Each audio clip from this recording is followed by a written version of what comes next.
નમસ્કાર મિત્રો, આજના સૌથી અગત્યના અને સૌથી મોટા તમામ ગુજરાતી મિત્રો માટે એક અગત્યના મોટા સમાચાર. હવે ભૂપેન્દ્ર પટેલે એક નવો કાયદો જાહેર કર્યો છે, એક નવો ફેરફાર. આજના ઇમ્પોર્ટન્ટ સૌથી તમામ ગુજરાતી માટેના સમાચાર રહેવાના છે. હવે મિત્રો, લગ્ન નોંધણીમાં નવો ફેરફાર થઈ ગયો છે. ભાગીને લગ્ન કરનારા લોકો માટે પણ એક ચોંકાવનારા સમાચાર.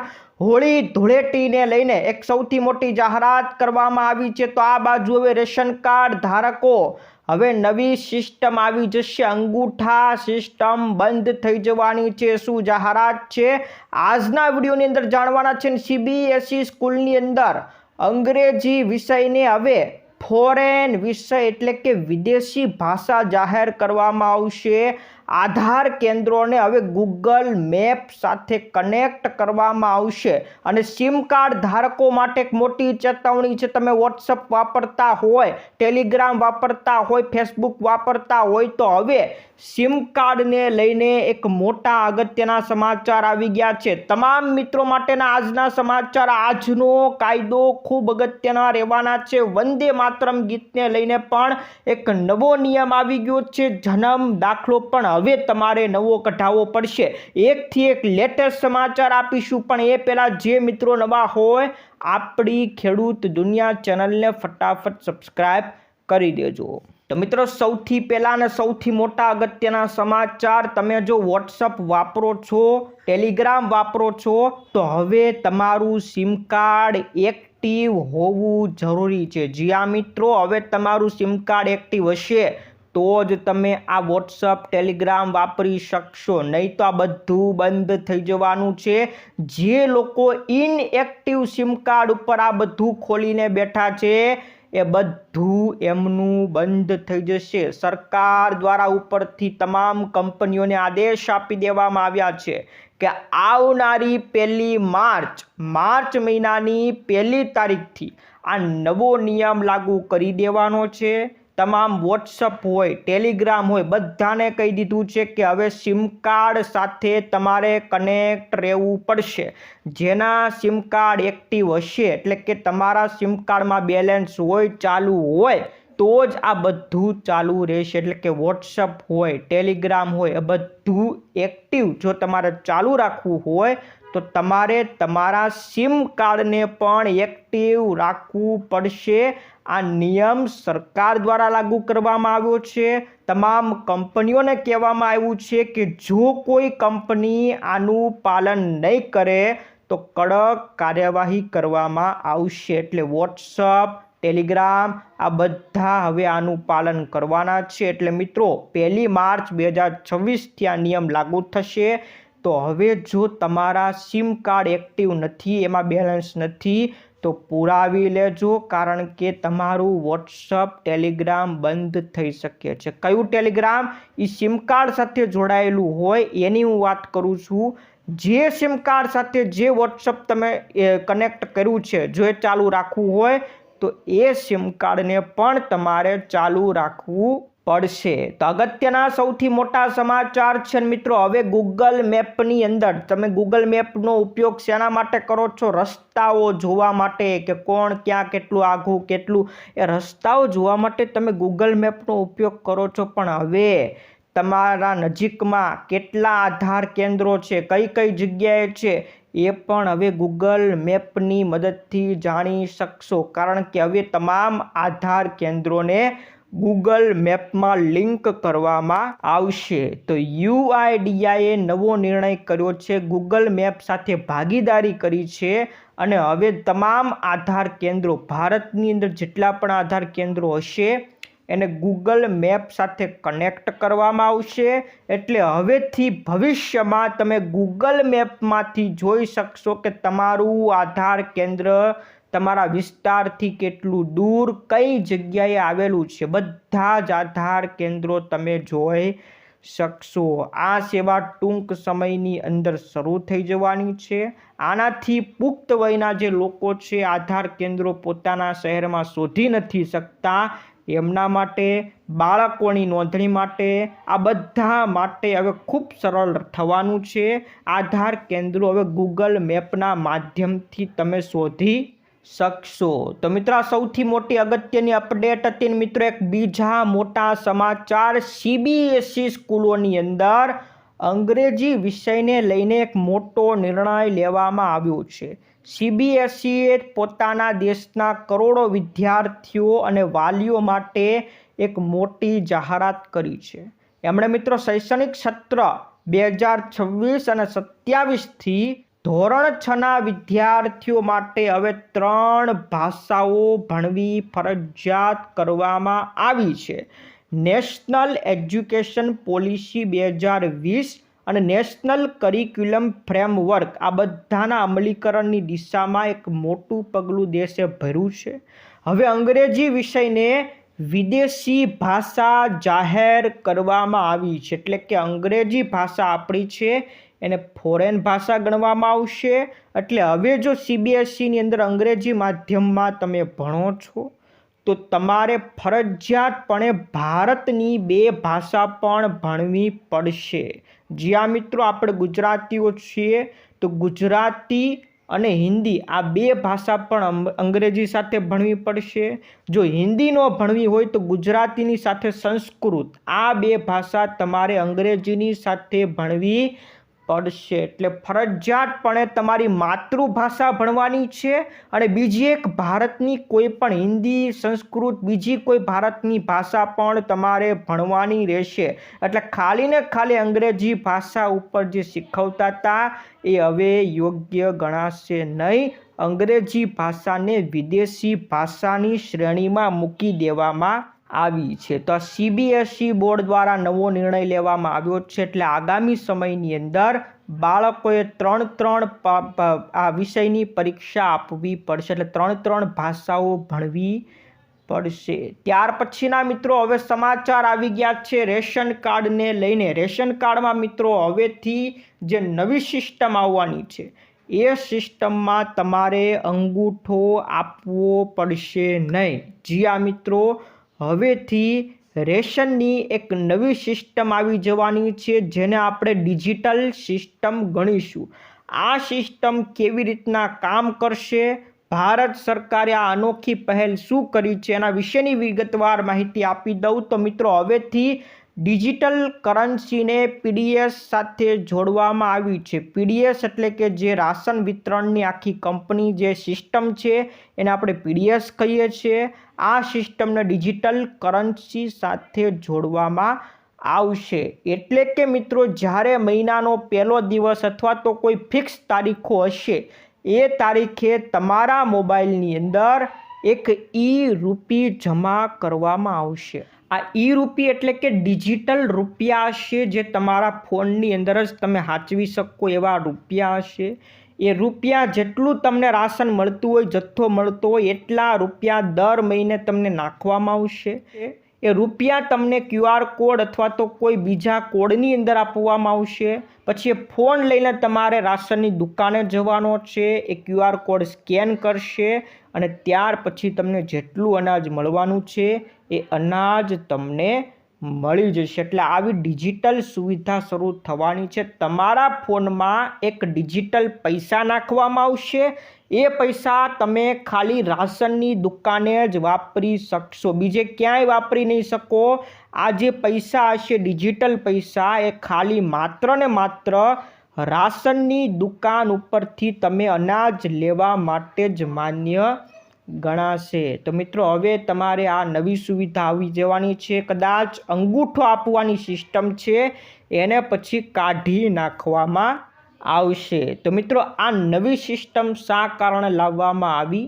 એક્સપર્ટનું માનવું છે કે આ યોજનાથી જે કૌભાંડ થતો હતો, રાશનની દુકાનવાળા પૂરતા પ્રમાણમાં તમને રાશન નહોતા આપતા, વજનની અંદર કોઈ ગોલમાલ કરતા હતા, બધી સમસ્યાનો અંત આવી જવાનો છે. તમારા જેટલા પૈસા હશે એટલું જ તમને હવે રાશન મળશે. એટલે તમને ખબર પડી જાય કે તમારે પાસે કેટલા પૈસા છે અને કેટલું રાશન મળવાનું છે.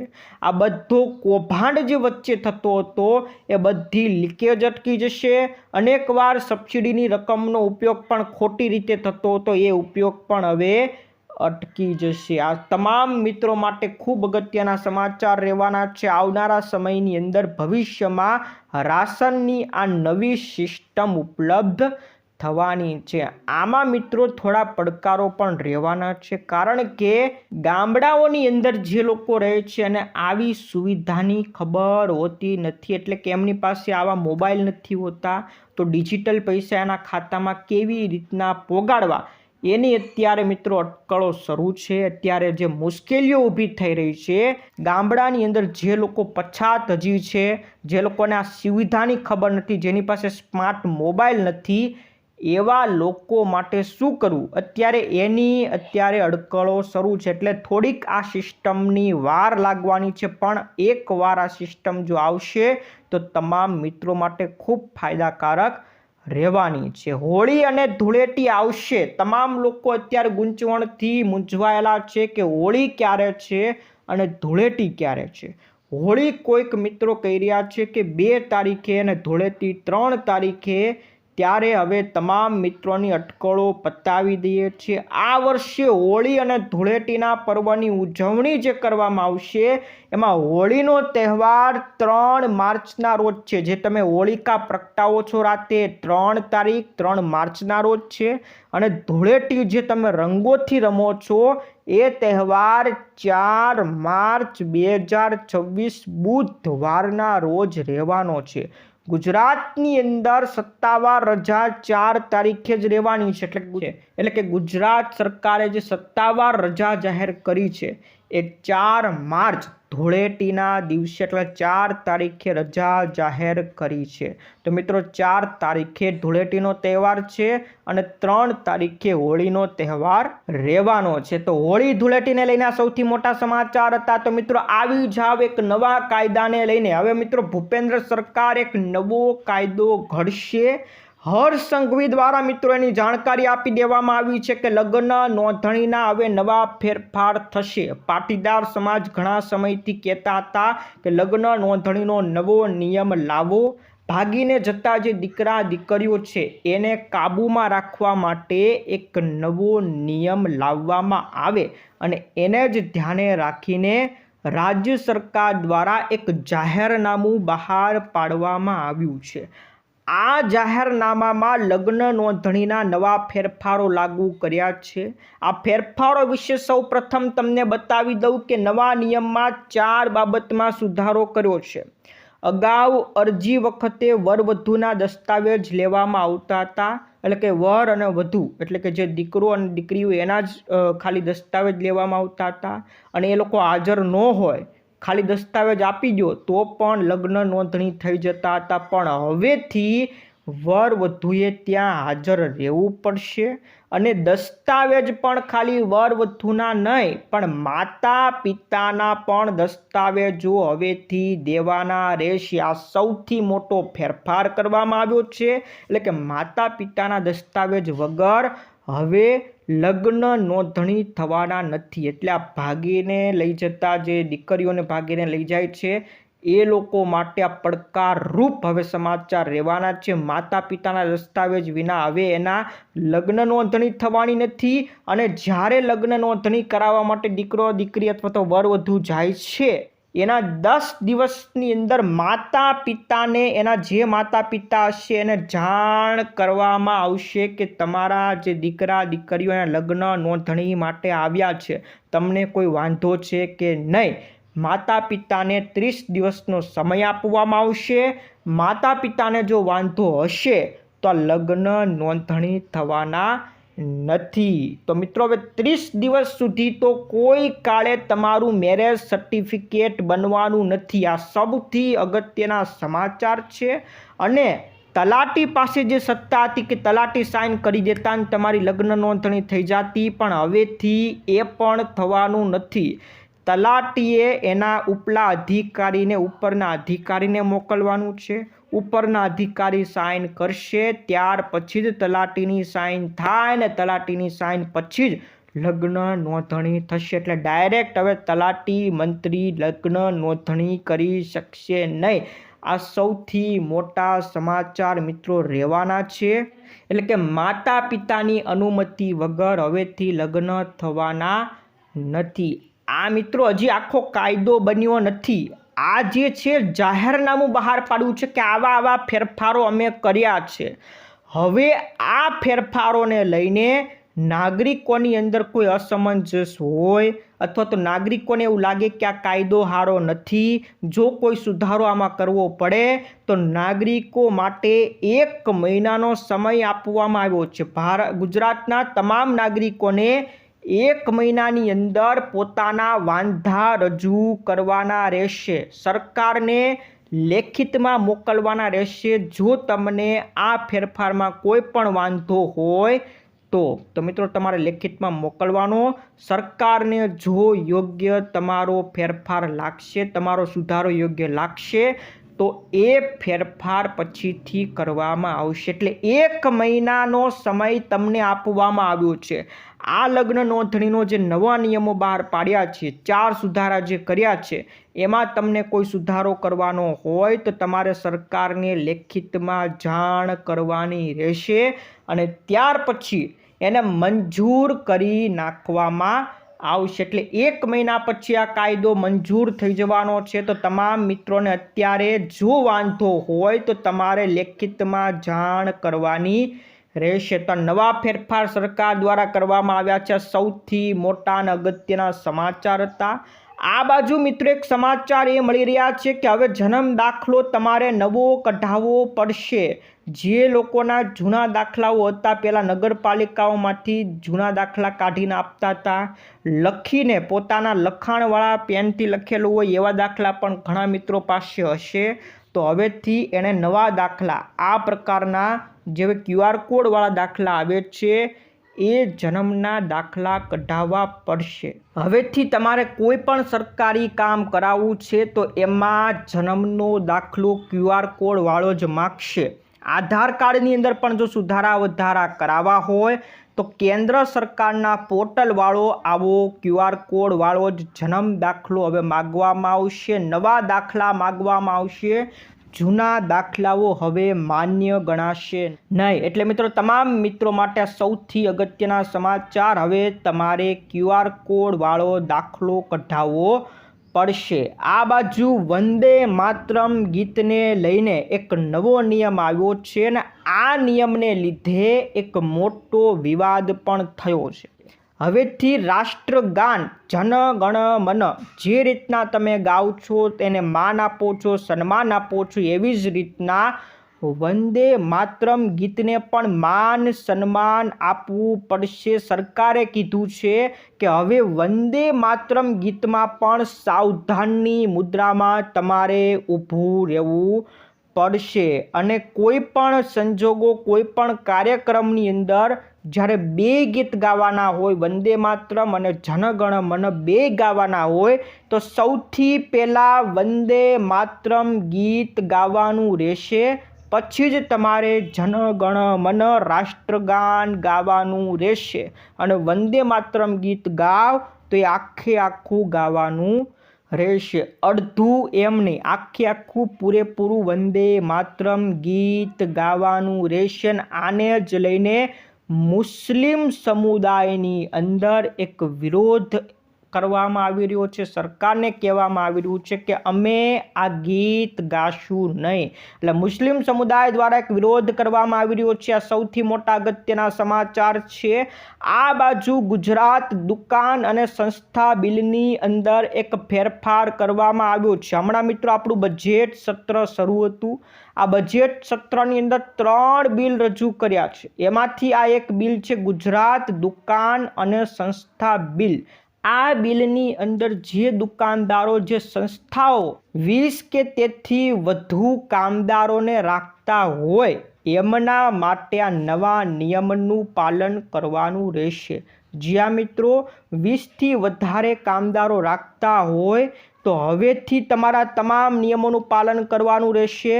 હવે ઓવરટાઈમ કરવાની મર્યાદા જે 3 મહિનામાં 125 કલાક હતી એને વધારીને 144 કલાક કરી છે. એટલે જે દુકાનદારો છે પોતાના કામદારો પાસે હવે 144 કલાકનો ઓવરટાઈમ કરાવી શકશે. જે 125 કલાક હતી એના બદલે હવે 144 કલાક, એટલે દુકાનદારોને ફાયદો થવાનો છે. આ ઉપરાંત હવે મહિલાઓ પણ રાત્રે કામ કરી શકશે. મોડી રાત સુધી અથવા તો રાત પાળીની અંદર સ્ત્રીઓ પણ કામ કરી શકશે. છૂટ આપવામાં આવી છે. પણ એ જે દુકાનદારો, જે સંસ્થાઓ મહિલાઓને રાત્રે કામ કરાવતી હોય એમને મહિલાઓને પૂરેપૂરું સુરક્ષાનું ધ્યાન રાખવું પડશે. એને લઈ જવાની, લેવાની તમામ વ્યવસ્થા હોવી જોઈએ અને એ કંપની, એ સંસ્થાઓની અંદર પણ પૂરેપૂરી જરૂરિયાત એની હોવી જોઈએ. એને પૂરેપૂરું સુરક્ષાનું ધ્યાન રાખવાનું રહેશે. તો જ રાત પાળીમાં કામ કરાવી શકશે, નહીં તો કામ કરાવી શકશે નહીં. આ મિત્રો ગુજરાત દુકાન સંસ્થા બિલને લઈને એક નવો નિયમ લાગુ કરવામાં આવ્યું છે. તો મિત્રો આ હતા આજના મુખ્ય અને સૌથી મોટા સમાચાર. એક નવો કાયદો લાગુ થઈ ગયો એના વિશે પણ મિત્રો આપણે જાણી લીધું. તો મિત્રો જે મિત્રો વિડીયો ગમ્યો હોય વિડીયોને લાઇક કરી દેજો, તમારા મિત્રોને ફેસબુક ગ્રુપમાં, વોટ્સએપ ગ્રુપમાં મોકલી દેજો. આજ માટે વિદાય લઈએ છીએ. ફરી મળીશું આવતા વિડીયોમાં. જય જવાન, જય કિસાન.